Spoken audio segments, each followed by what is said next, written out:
на протяжении нескольких лет мы ждали этого, но всегда чего-то не хватало. Но наконец-то вот сегодня решилось, что наша сборная вышла в финальную часть. Мы очень рады, и я хочу поздравить всех людей, кто был причастен к этому, всех болельщиков.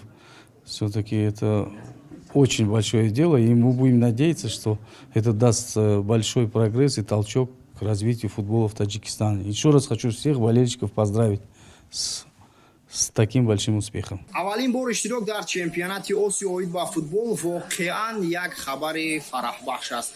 Зеро чанде пештар ҷавонони то 23 сола моро хеле ғамгин ҳам карда буданд ва миллипӯшони тоҷик тавонистанд ки ба ҳамон дард малҳам шаванд. Умедворам ва бовар дорам ки сурхпӯшони тоҷик дар майдонҳои бузурги Осиё бо нишон додани як футболи муҷалло метавонанд ки аз худ дарак бидиҳанд ва табъи худу мухлисонашонро зиёд кунанд ва мутмаинам ки сафи харидоронашон на танҳо дар дастаҳои кишварҳои ба мо ҳамсоя, балки аз мо дуртар Аврупо ва Амрико зиёд мешавад ва бо ҳамин минвол футболи тоҷик рушд мекунад ва футболбозони тоҷик барор ва комёбӣ таманно мекунанд. Фақат ба пеш бо умеди пирӯзӣ. Хушбахтона боиси ифтихор аст ки дар даврони соҳиби истиқлолии Тоҷикистон аввалин бор тими миллии кишварамон ба мусобиқаи сатҳи баланди Осиё, ҷоми Осиё рохат гирифт.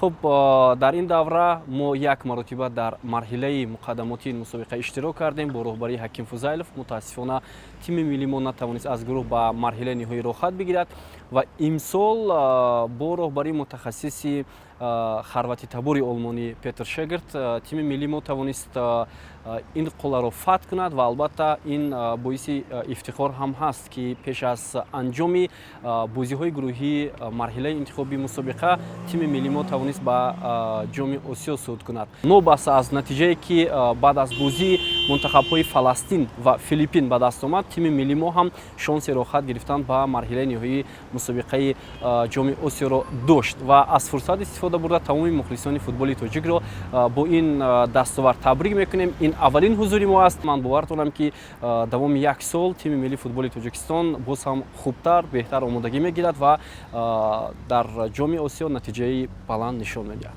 Ман кулли мардуми Тоҷикистонро, кулли мухлисони Тоҷикистонро табрику таҳният мегӯям ки мо ба ин марҳила баромадем. Мунтахаби футболи Тоҷикистонро барои баромадан ба ҷоми Осиё муборакбод мегӯям. ин ғалабаи тамоми тоҷикон аст ва он дар таърих сабт мешавад. ба футболбозон барои бозӣ зебову диданӣ ташаккур мегӯям. умед дорам ки муваффақиятҳо аз ин ҳам бештар мешаванд. ин рохатро ба кулли мухлисони тоҷик табрик ва муборакбод мегӯям ки дастаи мо чунин бозӣ кард. бозӣ нағзро нишон дод дар хориҷа. мо мухлисони ашадии тоҷик бозии футбол дар кадом минтақаи дар кадом шаҳру мамлакате боша мо рафта бачаҳои тоҷикро дастгирӣ мекунем. боиси хушҳолист ки тими миллии кишвар дар марҳилаи интихобии ҷоми Осиё 2023 бо муваффақият ширкат намуд ва рохат ба ҷоми Осиё 2023-ро ба даст овард. кулли мухлисон ва ҳаводорони футболи тоҷикро ба ин рӯзи саид, ба ин рӯзи хушҳолӣ табрик ва муборакбод мекунам.